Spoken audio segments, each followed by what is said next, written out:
وحده لا شريك له وأشهد أن محمدا عبده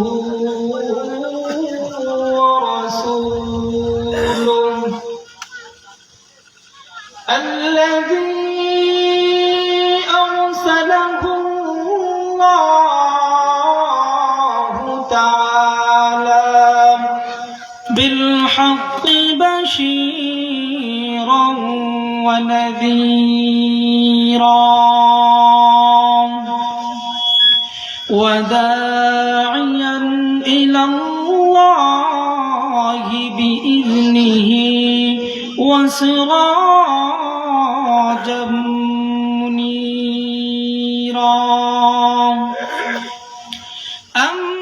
أما بعد فأعوذ بالله من الشيطان الرجيم بسم الله الرحمن الرحيم إن الصلاة تنهى عن الفحشاء والمنكر قال رسول الله صلى الله عليه وسلم بارك الله لنا ولكم في القرآن العظيم ونفعنا وإياه بالآيات والذكر الحكيم شغل محبة الشديد الشريف اللهم صل على محمد وعلى آل محمد كما صليت على إبراهيم وعلى آل إبراهيم إنك حميد مجيد اللهم بارك على محمد وعلى آل محمد كما باركت على إبراهيم وعلى آل إبراهيم إنك حميد مجيد محمد آكر كفر کو مٹھایا کفر کو مٹا کر صدقت کو بتایا بلغ العلا بشکل محبت ارشاد بولی بلغ العلا بکماله کشف الدجى بجماله حسنت جميع خصاله صلوا عليه وآله اور اوفل توفل نہیں ہے جس پھول میں بو نہیں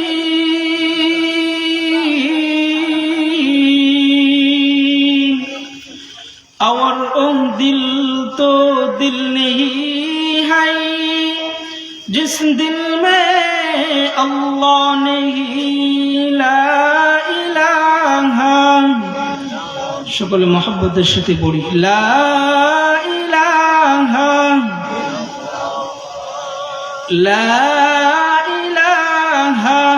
ইল্লাল্লাহ লা ইলাহা ইল্লাল্লাহ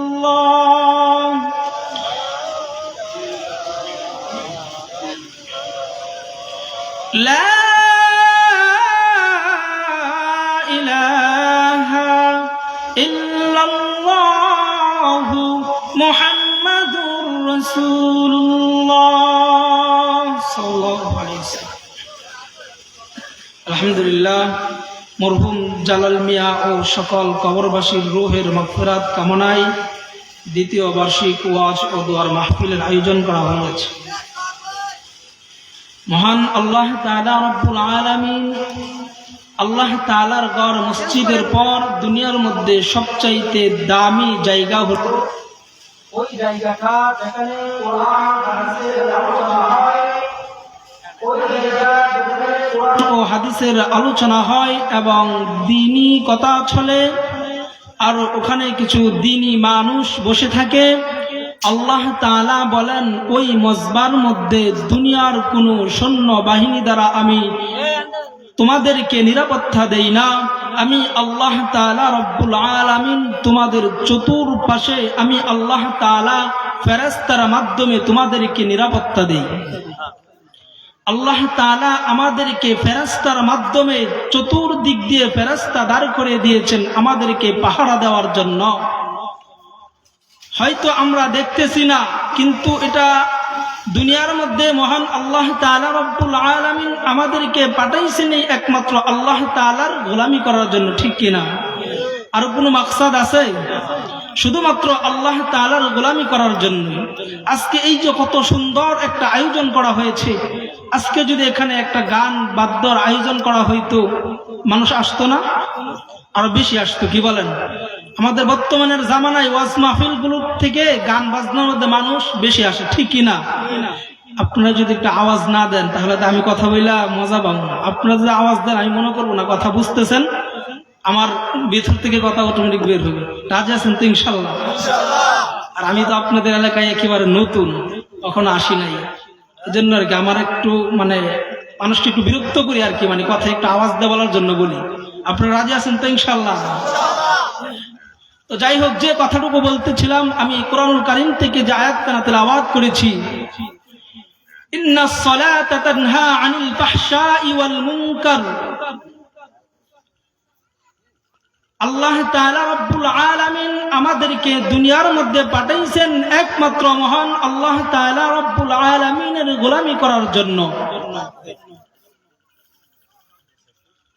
তো আমি যে আয়াতখানা তেলাওয়াত করলাম নামাজ সম্পর্কে, আয়াতের মধ্যে বলা হয়েছে নামাজ অশ্লীলতা থেকে বাঁচায়। কি ভাই, নামাজ অশ্লীলতা থেকে বাঁচায় না? এবার প্রশ্ন করতে পারেন, হুজুর আপনি যে বললেন নামাজ অশ্লীলতা থেকে বাঁচায়, তো একসাথেই তো মসজিদ থেকে নামাজ করে বের হলাম, টুপিটা মাথা থেকে খুলে পকেটে ভরে যাত্রাপালায় ঢুকে গেছে, টিভির দোকানে ঢুকে গেছে, এমন ব্যক্তি আছে না নাই? আছে না? তো আপনি যে বললেন কোরআনের মধ্যে আল্লাহ তাআলা বলেছেন নামাজ অশ্লীলতা থেকে বাঁচায়, তো কই নামাজ অশ্লীলতা থেকে বাঁচালো? ওই যে, তার মানে কি আল্লাহ তাআলার আয়াত কোরআন সত্য না? সত্য না? ভালো করে বুঝবেন। এজন্যই নামাজি হলো 5 প্রকার। নামাজি কয় প্রকার? ওই 5টা প্রকার ভালো করে মনে রাখবেন। আল্লাহ তাআলা রব্বুল আলামিন কোরআনের মধ্যে বলেন, ইন্নাস সালাতা তানহা আনিল ফাহশাই ওয়াল মুনকার। আল্লাহ রব্বুল আলামিন বলে, আমি আল্লাহ তাআলা রব্বুল আলামিন বান্দা তোমাদেরকে দুনিয়ার মধ্যে পাঠাইলাম আমি আল্লাহ তাআলার গোলামি করার জন্য। এবার বান্দা আমি নামাজের মধ্যে যাই, নামাজের মধ্যে যখন ঢুকে যাই, আল্লাহ তাআলা রব্বুল আলামিন কোরআনের মধ্যে বলেছেন নামাজ অশ্লীলতা থেকে বাঁচায়। হুজুর কই নামাজ অশ্লীলতা থেকে বাঁচায়? এজন্যই বান্দা কিছু কিছু মানুষ আছে দেখবেন মাঝে মধ্যে নামাজের মধ্যে যায়, মাঝে মধ্যে নামাজের মধ্যে যায়, কিন্তু নামাজের মধ্যে তার মন থাকে না। ভাই কথা বলেন, মাঝে মধ্যে নামাজে যায় কিন্তু মনটা কোথায় থাকে না? আর একটু আওয়াজ দিবেন, মাঝে মধ্যে নামাজে যায় কিন্তু মন কোথায় থাকে না? এটা হলো 1 নাম্বার নামাজি। ভালো করে মনে রাখবেন, 5 প্রকার নামাজের কোন প্রকার আপনি আমি ভালো করে ধরবেন। 1 নাম্বার বান্দা মাঝে মধ্যে নামাজের মধ্যে যায় কিন্তু নামাজের মধ্যে মন থাকে না, এটা হলো শাস্তিপ্রাপ্ত নামাজি। তার মানে বান্দা নামাজ পড়বো, নামাজ পড়ার কারণেও কিন্তু বান্দাকে শাস্তি ভোগ করতে হবে। কথা বলুন ঠিক কিনা? বান্দা নামাজ পড়বে বলে হুজুর এমনি তো নামাজ পড়ে না, তাহলে বান্দা নামাজ পড়েও যদি শাস্তি ভোগ করা লাগে তাহলে কি নামাজ পড়বে? আল্লাহ তাআলা তো বলে নাই বান্দা তুমি এমন ভাবে নামাজ আদায় করবা। আল্লাহ তাআলা রব্বুল আলামিন বলে বান্দা তুমি একমাত্র আমি আল্লাহ তাআলাকে খুশি করার জন্য নামাজ আদায় করবা, আর কাউকে খুশি করার জন্য নয়। অতএব নবীর উম্মতের দল, তাহলে আমরা শাস্তিপ্রাপ্ত নামাজি কারা বুঝতে পারলাম তো? যে বান্দা মাঝে মধ্যে নামাজের মধ্যে যায় কিন্তু নামাজের মধ্যে মন থাকে না, এটা হলো 1 নাম্বার কি শাস্তিপ্রাপ্ত নামাজি। আবার আসুন 2 নাম্বার ধমকপ্রাপ্ত নামাজি। বান্দা নামাজ পড়বে কিন্তু আল্লাহর কাছে তার ধমক খাওয়া লাগবে। বলে হুজুর নামাজ পড়েও আবার কেমনে ধমক খাবে? প্রথমটা বলছি বান্দা মাঝে মধ্যে নামাজ যায় কিন্তু মন কোথায় থাকে না, আওয়াজ দেয়া বলুন। 2 নাম্বার হলো আজান পড়লে 5 ওয়াক্তই নামাজও যায়, অর্থাৎ নিয়মিত নামাজে যায় কিন্তু মন থাকে না কোথায়? নামাজে। প্রথমটা হলো মাঝে মধ্যে যায়, মন নামাজের মধ্যে থাকে না। দ্বিতীয়টা হলো নিয়মিত সব সময় যায় কিন্তু নামাজের মধ্যে মন থাকে না, এটা হলো ধমকপ্রাপ্ত নামাজি। ওই নামাজি ব্যক্তি যখন নামাজ পড়ে ওই নামাজি ব্যক্তি কখনো গুনাহ থেকে বাঁচতে পারবে না। আচ্ছা আপনারাই বলুন তো দেখি, ওই সমস্ত নামাজি কি কখনো অশ্লীলতা থেকে বাঁচতে পারবে? আওয়াজ দিয়া বলুন, বাঁচতে পারবে? আবার কখনো এই সমস্ত নামাজি অশ্লীলতা থেকে বাঁচতে পারবে না। এবার হলো সওয়াবপ্রাপ্ত নামাজি। 3 নাম্বার কি প্রাপ্ত নামাজি? ভালো করে পয়েন্টগুলো মনে রাখবেন, পরে আপনারা বুঝতে পারবেন।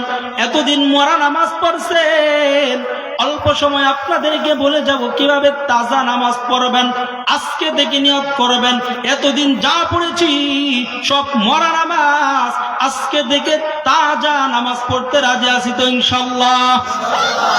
তাহলে বাইরে আমার যে কথাটা বলতেছিলাম, 1 নাম্বার নামাজি হলো বান্দা মাঝে মধ্যে নামাজি যায় কিন্তু মন নামাজের মধ্যে থাকে না। 2 নাম্বার বান্দা নিয়মিত নামাজের মধ্যে যায় কিন্তু মন নামাজের মধ্যে থাকে না। 3 নাম্বার হলো সওয়াবপ্রাপ্ত নামাজি। বান্দা ওই নামাজ হলো বান্দা নামাজের মধ্যে দাঁড়াইছে, বান্দা নামাজের মধ্যে দাঁড়ানোর পর শয়তানের সাথে জিহাদ করে নামাজ শেষ করেছে, এইটা হলো ক্ষমাপ্রাপ্ত নামাজি। প্রশ্ন আসতে পারে হুজুর শয়তানের সাথে আবার কেমনে জিহাদ করে? আমার ভাই ভালো করে কথাগুলো শুনে রাখবা। তুমি আমি যখন নামাজের মধ্যে যখন দাঁড়াই, দুনিয়ার যত ঝামেলা যত কথা আছে সব মনের মধ্যে আসে কিনা? নামাজ থেকে আমার ধ্যান বাহিরে চলে যায় কিনা? নামাজ থেকে যখন আমার ধ্যান বাহিরে চলে যায় আমি তো মনে করি আমি তো নামাজের মধ্যে আছি, আমি তো আল্লাহর সামনে দাঁড়াইলাম। বান্দা ওই মনটা যে বাহিরে চলে গেছে, ওই মনটা বান্দা আবার নামাজের ভিতরে নিয়ে আসে।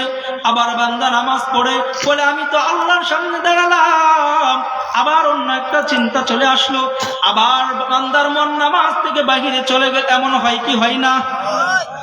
আওয়াজ দেয়া বলুন, হয় কি হয় না?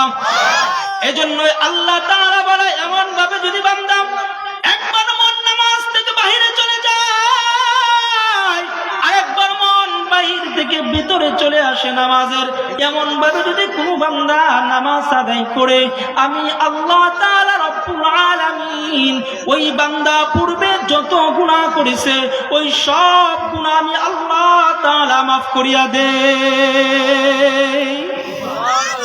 অতএব নবীর উম্মতের দল, আমরা 3 নাম্বারটা জানতে পারলাম। 3 নাম্বারটা কি বলছি? ক্ষমাপ্রাপ্ত নামাজি। কথা আমার বুঝতেছেন না মনে হয়? 3 নাম্বারটা ক্ষমাপ্রাপ্ত নামাজি। এবার আসুন 4 নাম্বার। 4 নাম্বারটা হলো সওয়াবপ্রাপ্ত নামাজি। ওই সওয়াবপ্রাপ্ত নামাজি হলো ওলিদের নামাজ। বান্দা যখন নামাজের মধ্যে দাঁড়িয়ে যায়, দুনিয়ার কোন খেয়াল বান্দার অন্তরের মধ্যে আসে না। এরে ভাই বান্দা যখন নামাজের মধ্যে যায়, বান্দা নামাজের মধ্যে দাঁড়াইয়া বান্দার অন্তরটা নামাজ থেকে বাহিরে যায় না। বান্দা নামাজের মধ্যে দাঁড়াইয়া যায়, বান্দা নামাজের মধ্যে দাঁড়ায় বলে আমি আল্লাহর সামনে দাঁড়ানো, আমার মন বাইরে কখনো যাবে না, কখনো যাবে না। আল্লাহ রাব্বুল আলামিন বলে যদি কোনো বান্দা এমন ভাবে নামাজ আদায় করে আমি আল্লাহ তাআলা রাব্বুল আলামিন আসমান থেকে ওই নামাজি ব্যক্তির উপর সবের উপর সব বর্ষণ করতে থাকি। অতএব নবীর উম্মতের দল, এবার আমি 4 নাম্বারটা বললাম, বান্দা ওলিদের নামাজ সব প্রাপ্ত নামাজ। 5 নাম্বার হলো নৈকট্য প্রাপ্ত নামাজি, এটা হলো নবীদের নামাজ। এটা নামাজের মধ্যে দাঁড়াইয়া সাথে সাথে আল্লাহর সাথে কথা বলা শুরু করে। এজন্যই বান্দা আল্লাহ তাআলা রব্বুল আলামিন বলেন 5 নাম্বারটা হলো নৈকট্যপ্রাপ্ত বান্দার নামাজি, অর্থাৎ নবীদের নামাজ। 4 নাম্বারটা হলো ওলিদের নামাজ, আর 3 নাম্বারটা হলো ক্ষমাকারী বান্দাদের নামাজ, আর 2 নাম্বারটা হলো বান্দা 2 নাম্বারটা হলো মুনাফিকদের নামাজ। 3 নাম্বার, 4 নাম্বার, এবার 5 নাম্বারটা হলো প্রথম দিক দিয়ে উল্টা বলতেছি। 1 নাম্বারটা হলো মুনাফিকদের নামাজ, 2 নাম্বারটা হলো উদাসীনদের নামাজ, অলসদের নামাজ। ওই যে নিয়মিত মাঝে মধ্যে নামাজের মধ্যে যায় কিন্তু মন নামাজের মধ্যে থাকে না। এবার আমার প্রশ্ন হলো, আপনারাই বলুন তো দেখি, এমন নামাজিকে কি কখনো নামাজ অশ্লীলতা থেকে বাঁচাবে? কখনো বাঁচাবে? আরেকটু আওয়াজ দিয়ে বলুন, কখনো বাঁচাবে? আমার নবী শিখাইয়া গেলেন কেমনে নামাজ পড়বা। আমার নবী শিখাইয়া গেলেন বান্দা তুমি কেমনে নামাজ পড়বা আপনাদেরকে বলবো নি? আওয়াজ দিয়ে বলুন, বলবো নি? আমার নবী একটা সিস্টেম শিখাইয়া গেছে, বান্দা তুমি কেমনে নামাজ পড়বা। বান্দা আমি যখন বাসা থেকে নামাজের জন্য বের হব, বান্দা মনে মনে চিন্তা করবো এই বাড়ি থেকে আমি শেষ বিদায়, যেন আমার জীবনের শেষ বারের মতো বাড়ি থেকে বের হচ্ছি।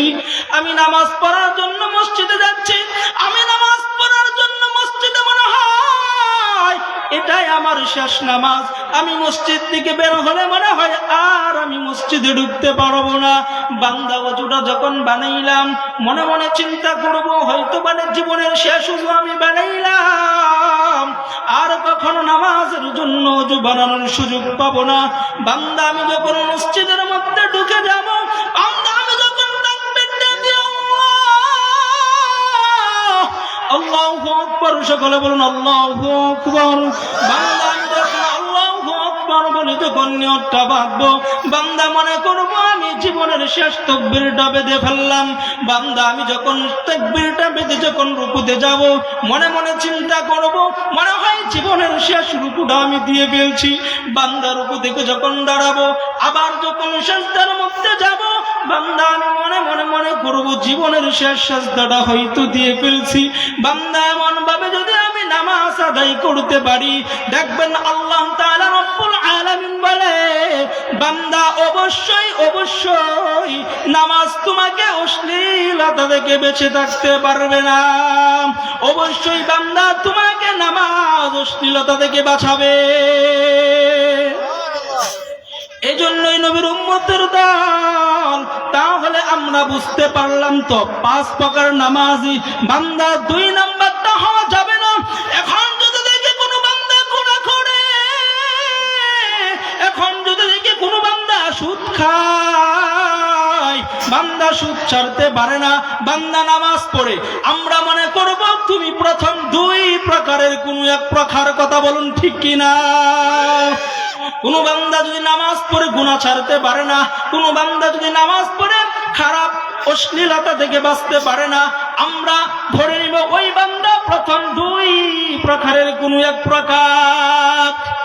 এজন্যই আম্মাজান আয়েশা রাদিয়াল্লাহু তাআলা আনহা বলেন, আম্মাজান আয়েশা রাদিয়াল্লাহু তাআলা আনহা বলেন আল্লাহর নবী যখন নামাজের মধ্যে দাঁড়াইতেন আম্মা আয়েশা রাদিয়াল্লাহু তাআলা আনহা বলেন, আমাদের ঘরটা একেবারে ছোট্ট ছিল।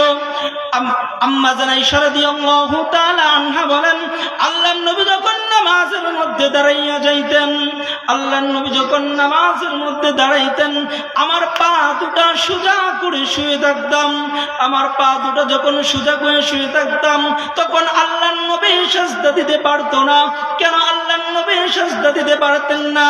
কারণ ঘরটা তো একেবারে ছোট।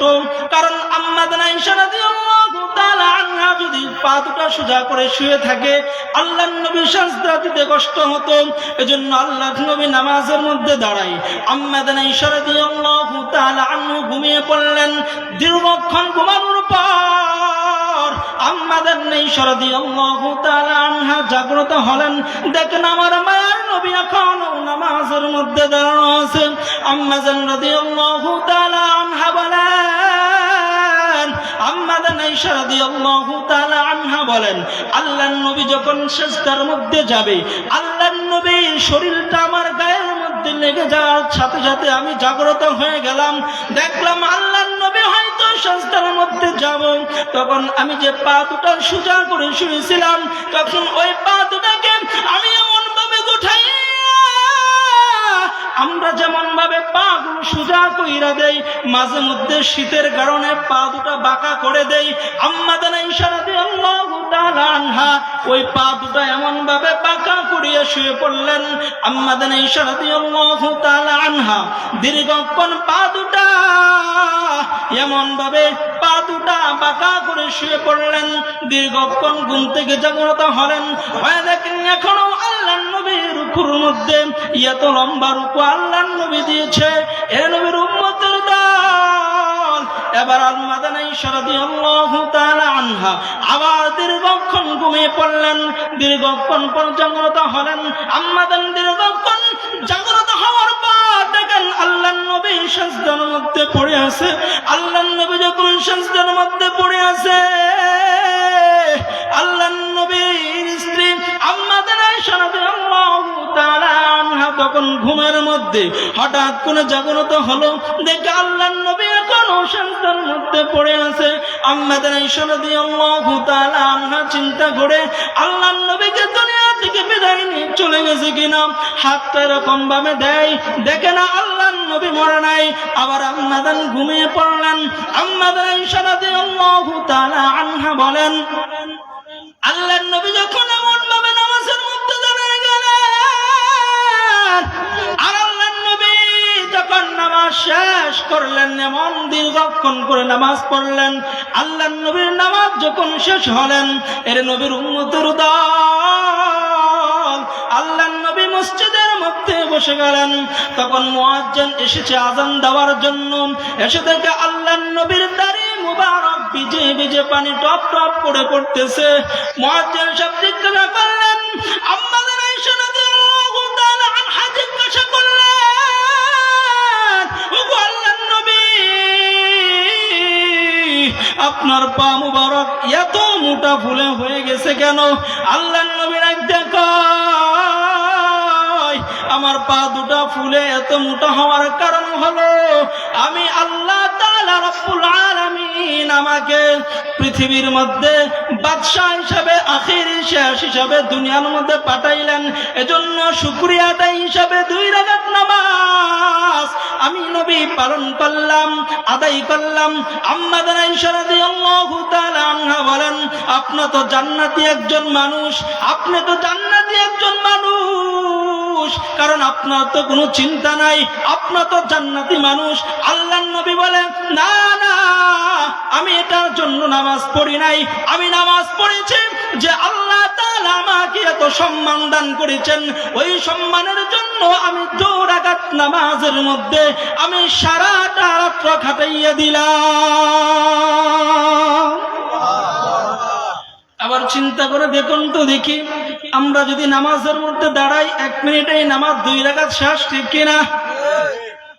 দুনিয়ার কত ব্যবসান, দুনিয়ার কত ব্যবসা বাণিজ্যর চিন্তায় নামাজের মধ্যে দাঁড়াইলে তাড়াতাড়ি, যত তাড়াতাড়ি নামাজ শেষ করে মসজিদ থেকে বের হতে পারি ততই যেন আমার লাভ। কিন্তু আল্লাহর নবী তেমন ভাবে নামাজ পড়তেন না। আমার মায়ার নবী যেভাবে নামাজ পড়তেন, আমরা তো সেই নবীরই উম্মত, কথা বলুন ঠিক কিনা? আমার নবী কত মুহাব্বতের নবী, কত মায়ার নবী। আমার নবী প্রত্যেকটা কাজ শিখাইয়ে গেছে উম্মতকে, উম্মত তুমি এমন ভাবে নামাজ পড়বা, তুমি এমন ভাবে চলবা, তুমি ওই রাস্তা দিয়ে চলবা। এ উম্মত, তুমি যদি ওই রাস্তা দিয়ে চলো তাহলে তুমি গুনাহ থেকে বাঁচতে পারবা। ওই রাস্তা দিয়ে চললে তোমাকে জাহান্নামে নিয়ে যাবে। আমার নবীকে আমাদেরকে এগুলো জানাইয়া দিয়ে যায় নাই, জানাইয়া দিয়ে যায় নাই। বলে হুজুর কই দিয়ে গেছে? আল্লাহর নবী তো আমাদের সাথে সরাসরি কথা বলে নাই, কিতাবের মধ্যে উলামায়ে কেরাম পেয়েছে, এগুলো সারা বিশ্বে দাওয়াতের কাজের মাধ্যমে ছড়িয়ে দিয়েছে, ঠিক কিনা? সরাসরি কি কেউ নবীজি সাল্লাল্লাহু আলাইহি ওয়াসাল্লামের সাথে কথা শুনেছি আমরা? কিন্তু কার মাধ্যমে এসেছে? সাহাবায়ে কেরামের মাধ্যমে, উলামায়ে কেরামের মাধ্যমে আমাদের পর্যন্ত এসেছে, সাধারণ মানুষ পর্যন্ত পৌঁছেছে, ঠিক কিনা? তো হাক্কানি উলামায়ে কেরাম আমাদেরকে যেভাবে বলে সেভাবেই চলতে হবে, কি হবে না? আওয়াজ দিতে হবে। আমরা কিভাবে চলবো? হক্কানি উলামায়ে কেরাম যেভাবে বলে সেভাবে চলবে, নাকি যারা বাতিল যেভাবে বলে সেভাবে চলবো? কোন দিকে চলবো? হক পথে নাকি বাতিল পথে? একটা আওয়াজ দিত। ইমানের আওয়াজটা তো দুর্বল হওয়ার কথা না। মুসলমানদের আওয়াজ থাকবে সিংহের আওয়াজের মতো, কারণ মুসলমানরা তো ওই সমস্ত নাস্তিক বেঈমান যারা ইসলামকে নিয়ে কটূক্তি করে মুসলমানদের মধ্যে বিভেদ সৃষ্টি করতে চায়, ওই সমস্ত নাস্তিক বেঈমানদেরকে মুসলমানরা কখনোই ভয় করতে পারে না, কথা বলুন ঠিক কিনা? আমাদের ঈমান থাকবে এমন ঈমান যে আল্লাহু আকবারের ধ্বনিতে, আল্লাহু আকবারের ধ্বনিতে যারা ইসলাম বিদ্বেষী তার অন্তরের মধ্যে কম্পন সৃষ্টি হয়ে যাবে, কথা বলুন ঠিক কিনা?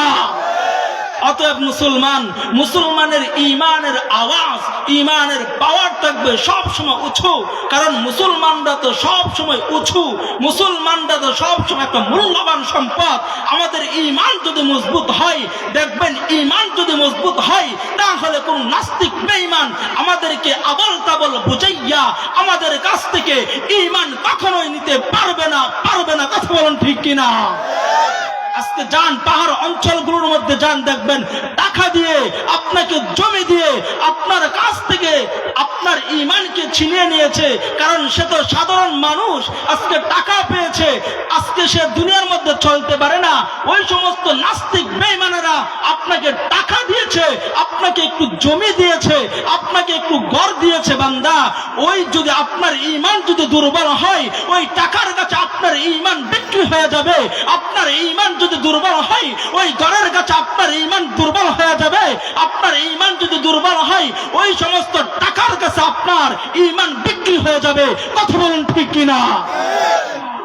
অতএব আমাদের ঈমানকে মজবুত করতে হবে। সকলেই রাজি আছি তো ইনশাআল্লাহ? তো যে কথাটা বলতেছিলাম ভাইরা আমার, আল্লাহ তাআলা রব্বুল আলামিন কোরআনের মধ্যে বলে দিয়েছেন, ওয়া কুল্লু ইনসানিন আলজামনাহু তায়রাহু ফি উনুকিহি।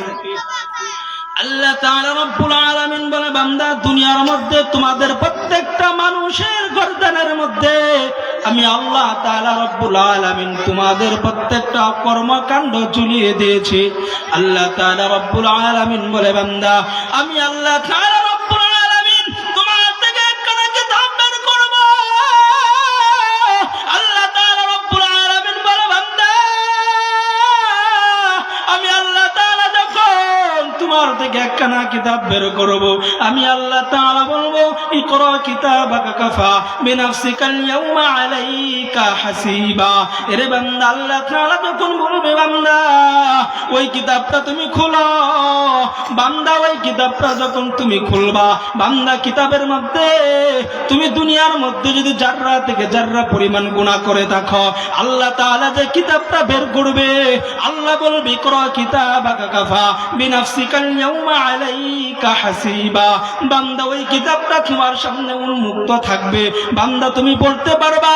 আল্লাহ তাআলা কুরআনের মধ্যে বলে দিয়েছেন, ফামান ইয়ামাল মিসকালা যাররাতিন খায়রান ইয়ারা ওয়া মান ইয়ামাল মিসকালা যাররাতিন শাররান ইয়ারা। এর নবীর উম্মতের দল, আল্লাহ তাআলা বলে, বান্দা তুমি যদি জাররা থেকে জাররা পরিমাণ গুনাহ করে দেখো, ওই জাররা থেকে জাররা পরিমাণ গুনাহটাও কিন্তু এখানে লেখা থাকবে। তুমি যদি জাররা থেকে জাররা পরিমাণ নেক আমল করে থাকো বান্দা, ওই জাররা থেকে জাররা পরিমাণ নেক আমলটাও কিন্তু সেখানে লেখা থাকবে। বলে হুজুর কোথায় লেখা থাকবে?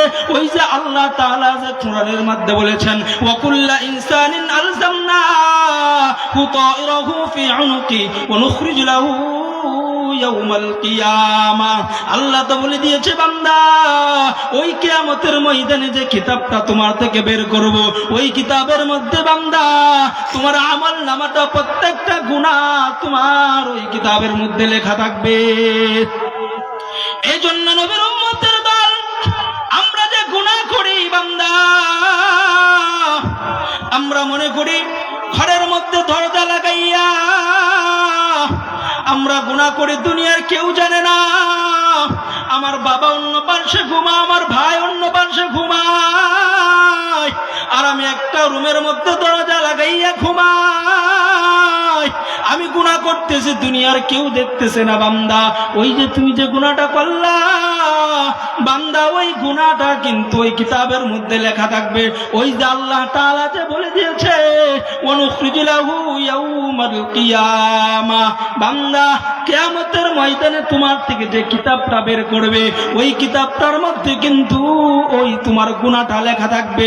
তুমি ছোট্ট আমল করলেও লেখা থাকবে, জাররা থেকে জাররা পরিমাণ গুনাহ করলেও কিন্তু সেটা লেখা থাকবে। এজন্যই আল্লাহ তাআলা রব্বুল আলামিন কোরআনের মধ্যে বলে দিয়েছেন, فمن يعمل مثقال ذرة خيرا يرى ومن يعمل مثقال ذرة شرا يرى। এরপর আল্লাহ তাআলা বলেন, আনিল ইয়ামিনি ওয়া আনিশ শিমাল, আনিল ইয়ামিনি ওয়া আনিশ শিমাল, আনিল ইয়ামিনি ওয়া আনিশ শিমাল। বান্দা আল্লাহ তাআলা রব্বুল আলামিন বলে, বান্দা আমি আল্লাহ তাআলা রব্বুল আলামিন তোমার দুই খাদের মধ্যে দুজন ফেরেশতা। বান্দা আমি আল্লাহ তাআলা রব্বুল আলামিন তোমার ডান কাঁধের মধ্যে একজন ফেরেশতা আছে, বাম কাঁধের মধ্যে একজন ফেরেশতা আছে। বান্দা হয়তো আমরা দেখতেছি না। আল্লাহ তাআলা বলে, বান্দা তুমি যদি ভালো কথা বলো, ওই ডান কাঁধের ফেরেশতা লিখে ফেলবে। বান্দা তুমি যদি খারাপ কাজ করো, তাহলে ওই বাম কাঁধের ফেরেশতা লিখে ফেলবে। এর নবীর উম্মতের দল, আল্লাহ তাআলা রব্বুল আলামিন কোরআনের মধ্যে বলে দিয়েছে, বান্দা তুমি দুনিয়ার মধ্যে যে কোনো গুনাহ করো না কেন, তুমি যদি ভালো গুনাহ করো, বান্দা তুমি যদি খারাপ গুনাহ করো, প্রত্যেকটা গুনাহই কিন্তু তুমি সেই দিন দেখতে পাইবা, উন্মুক্ত থাকবে তোমার সামনে, যে কেউ পড়তে পারবে, কোনো সমস্যা নাই। বান্দা তখন তোমার মাদ্রাসায়ও পড়া লাগবে না, অটোমেটিক তুমি তোমার কিতাব খুলবা আর তুমি দেখবা ওই কত ঘরের মধ্যে, এত কোণার মধ্যে তুমি যে একটা ছোট্ট গুনাহ করেছিলা, ওই গুনাহটাও কিন্তু এখানে লেখা। কি ব্যাপার, কে লিখলো? আল্লাহ তাআলা তো বলে দিয়েছেন, ওই যে দুইজন ফেরেশতা যে আল্লাহ তাআলা কাদের মধ্যে বসিয়ে দিয়েছেন, তুমি ভালো কথা বললেও লিখে ফেলবে, খারাপ কথা বললেও লিখে ফেলবে। অতএব বান্দা আমাদের আল্লাহকে ভয় করার দরকার আছে না নাই? আর আওয়াজ দিয়ে বলতে হবে, আছে না নাই?